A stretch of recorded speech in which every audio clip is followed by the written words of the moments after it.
اللهم صل على سيدنا ومولانا محمد وعلى آل سيدنا ومولانا محمد. اللهم صل على محمد وعلى آل محمد كما صليت على إبراهيم وعلى آل إبراهيم إنك حميد مجيد. اللهم بارك على محمد وعلى آل محمد كما باركت على إبراهيم وعلى آل إبراهيم إنك حميد مجيد. رب اشرح لي صدري ويسر لي أمري واحلل عقدة من لساني يفقهوا قولي. اللهم رب زدني علما رب زدني علما رب زدني علما. سبحانك لا علم لنا إلا ما علمتنا إنك أنت العليم الحكيم.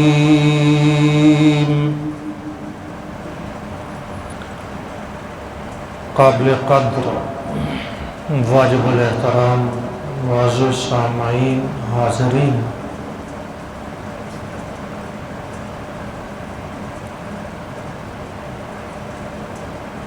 ذی الحج کا مہینہ شروع ہے. کئی حوالوں سے یہ مہینہ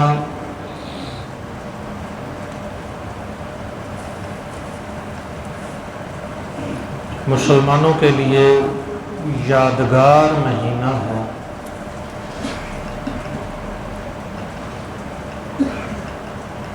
اور اس مہینے میں کچھ ایسے مخصوص اعمال آل اسلام کو عطا کیے گئے ہیں جو کسی اور مہینے میں ادا نہیں کیے جاتے. گزشتہ جمعہ ذی الحج کے عنوان پر اور اس کی خصوصیت پر چند باتیں کی تھی کہ یہ مہینہ جیسے سال کا آخری مہینہ ہے، سال اس پر مکمل ہوتا ہے، ویسے ہی اسی مہینے میں قرآن کریم بھی مکمل ہوا تھا اور اسلام کے تمام احکام بھی مکمل ہو گئے تھے.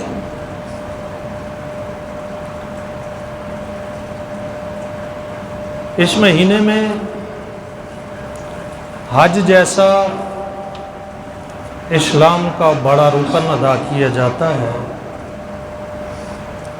اس مہینے میں قربانی جیسا فریضہ سر انجام دیا جاتا ہے.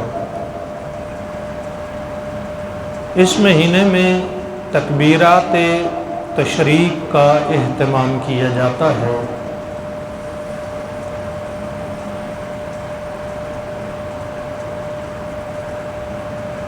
حج کے عنوان پر بھی گفتگو ہوئی ہے. آنے والے ایام وہ قربانی کے ایام ہیں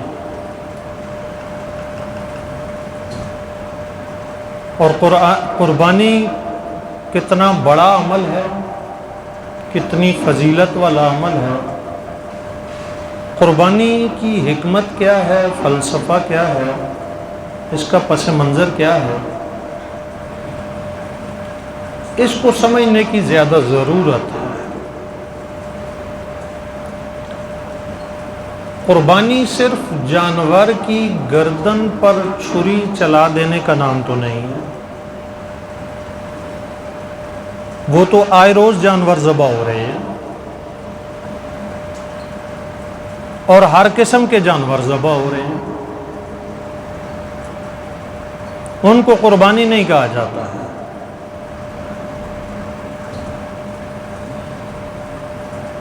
قربانی کا پس منظر یہ ہے کہ یہ یادگار ہے انسان کے قربان ہونے کی، کہ اللہ نے انسان کی قربانی کا مطالبہ کیا تھا حضرت ابراہیم علیہ السلام سے کہ اپنے بیٹے کو ذبح کرو۔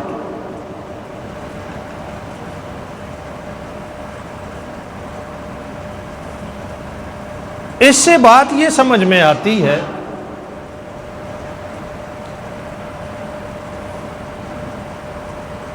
کہ انسان کو اس دنیا میں بہت ساری چیزیں محبوب ہوتی ہیں، بہت ساری چیزوں کے ساتھ انسان کا لگاؤ ہوتا ہے۔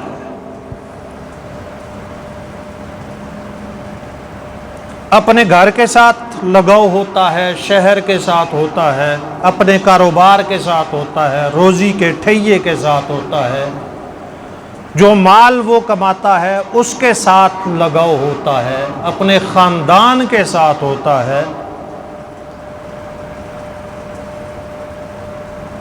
اپنے لباس پوشاک کے ساتھ ہوتا ہے۔ اپنی ذات کے علاوہ انسان کو سب سے زیادہ جس سے محبت ہوتی ہے وہ انسان کی اولاد ہوتی ہے۔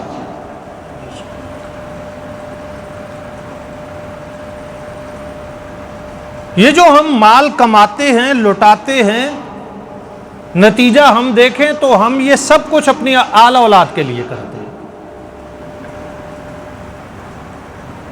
یہ باپ دھوپ میں جل رہا ہے، یہ اپنے لیے تو نہیں جل رہا، یہ اپنے بچوں اور بچیوں کے لیے جل رہا ہے۔ یہ ساری رات بھٹیوں میں کام کر کے اپنی نیند کو قربان کیا جا رہا ہے۔ یہ مزدور کوئی اپنے لیے تو نہیں کر رہا، یہ اپنے بچوں کے لیے کر رہا، خون پسینہ ایک کیے ہوئے، راحت سکون برباد کیے ہوئے، مختلف لوگوں کی طرح کی باتیں سنتا ہے۔ یہ اگر اپنے لیے کر رہا ہوتا تو نہ یہ باتیں سنتا، نہ اتنی مشقت برداشت کرتا۔ یہ شام کو گھر جاتا ہے، یہ جو کچھ کما کے لاتا ہے یہ اپنے بچوں پہ خرچ کر دیتا ہے۔ انسان کو اولاد اس کی جان کے بعد سب سے زیادہ محبوب ہے۔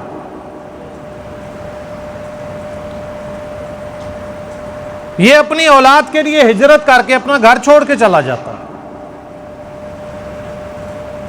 اپنا شہر چھوڑ کے پردیس میں چلا جاتا ہے۔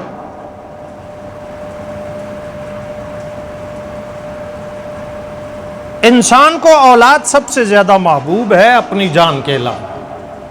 جب جان پہ بن جائے تو پھر بندہ اولاد بھی قربان کر دیتا ہے۔ اللہ رب العزت نے حضرت ابراہیم علیہ السلام کو یہ نہیں کہا تھا کہ اونٹوں کو قربان کرو،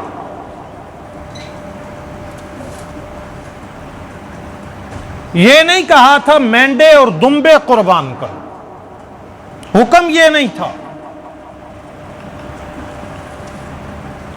حکم یہ تھا جس کا ذکر حضرت ابراہیم علیہ السلام نے اپنے بیٹے سے کیا، یا بنی انی ارا فی المنام انی اذبحک، میرے بیٹے میں خواب دیکھ رہا ہوں کہ میں تجھے ذبح کر رہا ہوں، فانظر ماذا تری، تیری کیا رائے ہے، تو کیا کہتا ہے؟ باپ اللہ کا خلیل ہو، بیٹا اللہ کا نبی ہو، ایک بیت اللہ کا مستری ہو، دوسرا بیت اللہ کا مزدور ہو،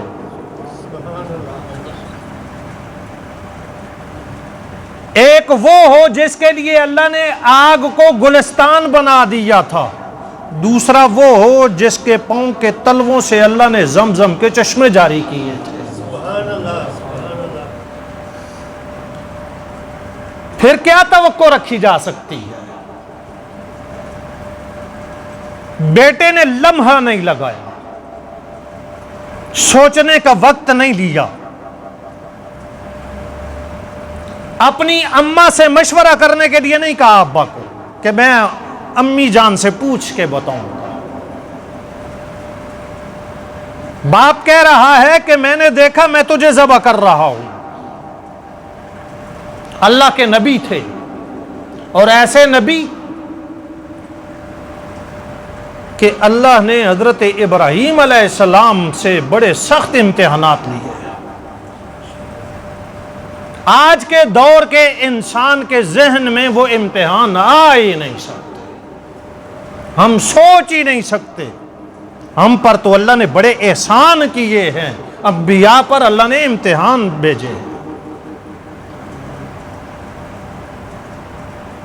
بندہ پیدا ہو، گھر کا ماحول ایسا ہو کہ وہاں بت پڑے ہوئے ہیں، بت فروش ہیں، بت ساز ہیں،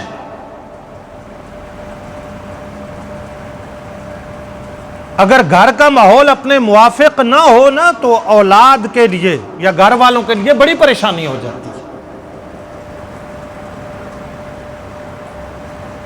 اب گھر کے ماحول سے بغاوت،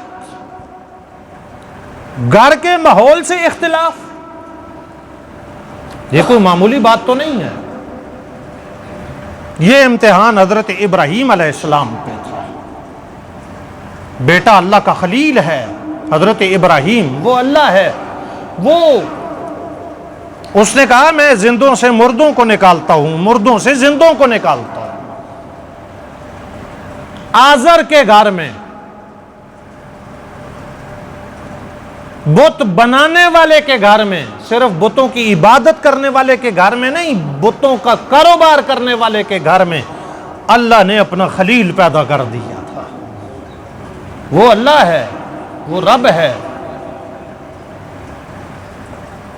حضرت نوح علیہ السلام کے گھر میں بیٹا نافرمان پیدا ہو گیا۔ حضرت نوح ہے نا، اللہ کے نبی ہیں، آدم ثانی کہا جاتا ہے، ہم سب حضرت نوح علیہ السلام کی اولاد ہیں۔ دوبارہ جو انسانیت کا سلسلہ چلا ہے وہ حضرت نوح علیہ السلام سے چلا۔ 950 سال دن رات اللہ کی طرف لوگوں کو بلاتے رہے ہیں، اور قرآن کریم نے کہا نا، حضرت نوح علیہ السلام کی دعا ذکر کی، ربی انی دعوت قومی لیلا و نہارا۔ 950 سال اس پوری امت کی عمر، اس امت محمدیہ کی عمر 1450 سال ہے، پوری امت کی عمر، اور وہاں صرف ایک نبی کی عمر، اور وہ بھی دعوت والی عمر جس میں وہ لوگوں کو اللہ کی طرف بلاتے رہے ہیں۔ 950 سال قرآن کریم نے کہا۔ اس دعوت کے نتیجے میں 80-82 لوگ وہ اللہ کی طرف آئے، باقی کوئی نہیں آیا، یہاں تک کہ بیٹا بھی نافرمان پیدا ہو گیا۔ ہدایت دینے والا کون ہے؟ سارے بولیں جی، ہدایت دینے والا اللہ ہے، اور اس سے ہدایت مانگتے رہنا چاہیے، اس سے ہدایت مانگتے رہنا چاہیے۔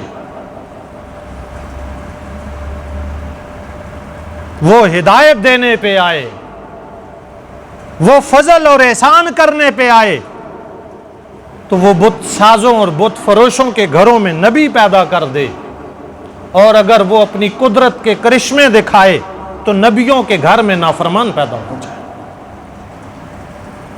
حضرت ابراہیم علیہ السلام پہ یہ امتحان آ گیا۔ تھوڑے بڑے ہوئے، جب مخالفت شروع کی، باپ نے گھر سے نکال دیا، قوم مخالف، بادشاہ، وقت کا بادشاہ مخالف، اور وہ مخالفت ایسے نہیں تھی کوئی میسج کے ذریعے، کوئی یوٹیوب کے ذریعے، کوئی میسنجر کے ذریعے، واٹس ایپ کے ذریعے، یہ نہیں تھا، باتیں نہیں تھیں۔ اس بادشاہ اور اس کے قبیلے نے کہا کہ آگ جلاؤ، چخا برپا کر دیا گیا، جگہ متعین کر دی گئی، اور اس خیال کے ساتھ کہ حضرت ابراہیم کو عبرت کا نشان بنانا ہے، عبرت کا نشان ہمارے مقابلے میں آ گیا، ہمارے بتوں کے مقابلے میں۔ بادشاہ وہ تھا نا جس کا ذکر قرآن نے کیا اور جو کہتا تھا انا ولا غیری، میں الہ ہوں، میرے علاوہ کوئی نہیں ہے، جس کا ذکر قرآن کریم نے یوں کیا الم تر الی الذی حاج ابراہیم فی ربہ ان آتاہ اللہ الملک، کہ جب حضرت ابراہیم اور نمرود کا آپس میں مناظرہ بحث مباحثہ ہوا تو نمرود نے کہا میں تو زندہ بھی کرتا ہوں مارتا بھی ہوں۔ نمرود نے کہا کیسے؟ اس نے ایک بے گناہ کو پکڑا اور اس کو سزائے موت دے دی۔ نمرود نے کہا دیکھا نہیں ہے یہ زندہ آدمی تھا، اس کو میں نے مار دیا، اور جو ایک سزائے موت کا قیدی تھا اس کو رہا کر دیا، آزاد کر دیا، دیکھا نہیں میں نے اس کو زندہ کر دیا۔ جب بندہ بت پرستی میں لگ جائے، شرک میں لگ جائے، بدعات میں لگ جائے، رسومات میں لگ جائے، اس کے دل پر بھی مورے لگ جاتی ہیں، دماغ پر بھی مورے لگ جاتی ہیں۔ آگے حضرت ابراہیم علیہ السلام تھے، اللہ کے نبی تھے، اور براہ راست اللہ حضرت ابراہیم کی تربیت کر رہا تھا۔ نبیوں کی تربیت کس نے کی ہے؟ حضرت ابراہیم علیہ السلام نے فرمایا نمرود اگر تو یہ کہتا ہے نا زندہ بھی میں کرتا ہوں مارتا بھی میں ہوں، تو پھر ایک کام کر، میرا اللہ سورج کو مشرق سے نکالتا ہے، تو مغرب سے نکال کر کے دکھا۔ فَبُهِتَ الَّذِي كَفَرَ، قرآن کریم نے کیا جملے استعمال، فَبُهِتَ الَّذِي كَفَرَ۔ نمرود جہاں پر تھا وہیں پر چپ ہو گیا، مبہوت ہو گیا کہ ابراہیم نے کیا بات کر دی۔ اس نمرود نے چخا جلوایا تھا، آگ جلوائی تھی، کئی دن تک وہ آگ دہکتی رہی، شعلے نکلتے رہے۔ علماء نے لکھا ہے کہ اس کے اوپر سے پرندہ سفر نہیں کر سکتا تھا، کئی میٹر اس کے قریب انسان کھڑا نہیں ہو سکتا تھا۔ شیطان آیا ادھر سے، اس نے کہا کہ اب ابراہیم کو پھینکنے کا طریقہ میں بتاتا ہوں، ایک غلیل بناؤ، جیسے غلیل ہم بناتے ہیں نا، چڑیا مارتے ہیں، بلبل مارتے ہیں، ایسے بڑی غلیل بناؤ، حضرت ابراہیم کو اس میں رکھو اور اس کو کھینچو، حضرت ابراہیم خود چلے جائیں گے۔ شیطان بھی خوش ہو گیا، اس کے حواری بھی خوش ہو گئے کہ شیطان نے ہمیں بڑا اچھا طریقہ بتلایا، لیکن اوپر تو اللہ تھا۔ حضرت ابراہیم علیہ السلام کو پھینکا گیا، حضرت ابراہیم جا رہے ہیں، یہاں بڑے بڑے زبردست قسم کے واقعات ہیں۔ فرشتے آ گئے راستے میں، حضرت ابراہیم سفر کر رہے ہیں زمین سے آگ کی طرف، فرشتے آ گئے، اے اللہ کے خلیل ہمارے لیے کوئی خدمت، کوئی ڈیوٹی ہمیں بتلائیں۔ حضرت ابراہیم نے کہا کہ مجھے جس نے نبی بنایا ہے، میں جس کا بندہ ہوں وہ دیکھ رہا ہے، مجھے تمہاری حاجت نہیں ہے، تمہاری ضرورت نہیں ہے، وہ بچانا چاہے گا کوئی مار نہیں سکتا، وہ مارنا چاہے گا تو تم بھی نہیں بچا سکتے۔ اور آگے یہ فرمایا حسبی اللہ و نعم الوکیل نعم المولا و نعم النصیر۔ یہ ہم پڑھتے ہوتے ہیں نا جی اپنے ذکر اذکار میں۔ اب تو اس ذکر کی اہمیت سمجھ آ گئی ہوگی کہ یہ کہاں پہ پڑھا گیا تھا، اور جب یہ پڑھا گیا تھا حسبی اللہ مجھے کافی ہے، کون کون؟ مجھے اللہ کافی ہے، اور جو دل سے کہہ دیتا ہے اللہ کافی ہے، پھر اللہ اس کو کافی ہو جاتا ہے۔ جیسے حضرت ابراہیم کو اللہ کافی ہو گیا تھا کہ ابھی ابراہیم آگ میں نہیں پہنچے، اللہ کا قرآن کہتا ہے قلنا یا نارو کونی بردن و سلامن علی ابراہیم، ہم نے براہ راست آگ کو حکم دے دیا۔ اللہ کہہ رہا ہم نے براہ راست آگ کو حکم دے دیا، پہلے جلایا کرتی تھی، جلا کے راکھ کر دیا کرتی تھی، خاک بنا دیا کرتی تھی، بسم کر دیا کرتی تھی، لیکن آج تجھے اجازت نہیں ہے کہ تو جلائے۔ آج میرا خلیل آ رہا ہے، تو میرے خلیل پر ٹھنڈی بھی ہو جا، سلامتی والی بھی ہو جا۔ اور محدثین مفسرین علماء نے لکھا ہے اللہ کا یہ حکم اس آگ کے لیے تھا، اور اللہ کے اس حکم کی اتنی جلالت تھی، اتنا روب تھا کہ اس وقت ساری دنیا کی آگے بجھ گئی تھی، ٹھنڈی ہو گئی تھی۔ حضرت ابراہیم پہنچے، بردن و سلامن، دو لفظ استعمال کیا، بردن و سلامن، ٹھنڈی بھی سلامتی والی بھی، زیادہ ٹھنڈک بھی نقصان پہنچاتی ہے، سلامتی والی ہو جا۔ بعد میں حضرت ابراہیم علیہ السلام سے کسی نے پوچھا اے اللہ کے خلیل اپنی زندگی کے ایام بتلائیں کہ سب سے بہترین کون سے تھے، تو حضرت ابراہیم علیہ السلام نے فرمایا وہ 40 دن جو میں نے آگ میں گزارے تھے وہ میری زندگی کے سب سے بہترین دن تھے۔ اس آگ کے اندر اللہ نے حضرت ابراہیم کے لیے جنت کا بندوبست کیا تھا، امتحان تھا۔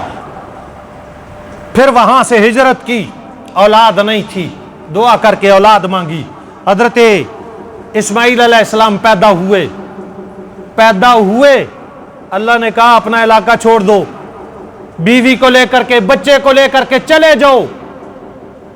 اذ قال ابراہیم رب اجعل ھذا البلد آمنا، یہ قرآن کریم اس واقعے کو ذکر کر رہا ہے۔ حضرت ابراہیم اپنی بیوی اپنے بچے کو لے کر کے وادی غیر ذی زرع میں، ربنا انی اسکنت من ذریتی بواد غیر ذی زرع عند بیتک المحرم، جہاں پہ آج بیت اللہ ہے، یہاں پہ نہ کوئی انسان بستا تھا، نہ کوئی اور اللہ کی مخلوق رہتی تھی، نہ کوئی درخت، نہ کوئی پودا، نہ کوئی پانی۔ حضرت ابراہیم اپنے بیٹے اپنی بیوی کو لے کر کے یہاں آ گئے، چھوڑ کر کے واپس چلے گئے۔ اور پھر اللہ نے انعام یہ دیا کہ یہاں سے اللہ نے زمزم کے چشمے جاری کر دیے۔ جو اللہ کا ہو جاتا ہے اللہ اس کا ہو جاتا ہے۔ من کان للہ کان اللہ لہو، جو اللہ کا ہو جاتا ہے پھر اللہ اس کا ہو جاتا ہے، پھر چیزیں اس کی مرضی سے چلتی ہیں۔ حضرت اسماعیل بڑے ہوئے، فلما بلغ معہ السعی، بلوغت کو پہنچے، اللہ کا ایک اور حکم آ گیا، خواب دیکھ لیا۔ حضرت ابراہیم بھی تیار اللہ کا حکم پورا کرنے کے لیے۔ بیٹے نے کہا یا ابت افعل ما تؤمر ستجدنی انشاءاللہ من الصابرین، اے میرے ابا جان آپ کو جو اللہ کی طرف سے دکھایا گیا ہے، حکم دیا گیا ہے، آپ اس کو پورا کر گزریے، آپ مجھے صبر کرنے والوں میں سے پائیں گے۔ بیٹا بھی راضی اللہ کے حکم پر۔ تفصیل کو چھوڑتے ہوئے باپ نے اپنے بیٹے کو لٹا دیا۔ فلما اسلم وتلہ للجبین، لٹا دیا، چھری چلانے لگے، چھری نہیں چلی۔ اللہ نے حضرت اسماعیل علیہ السلام کے بدلے میں آسمانوں سے، جنت سے ایک مینڈا بھیج دیا۔ قرآن کریم نے کہا وَفَدَيْنَاهُ بِذِبْحٍ عَظِيمٍ۔ اس سارے منظر اور واقعے سے بات یہ سمجھ میں آتی ہے کہ اللہ کا حکم جب بھی آئے، جیسا بھی آئے، مشکل ہو آسان ہو، اس کو جو پورا کرے گا، یہ ہے قربانی، یہ ہے اللہ کی رضا، اور اس کی خوشنودی کو حاصل کرنے کا طریقہ.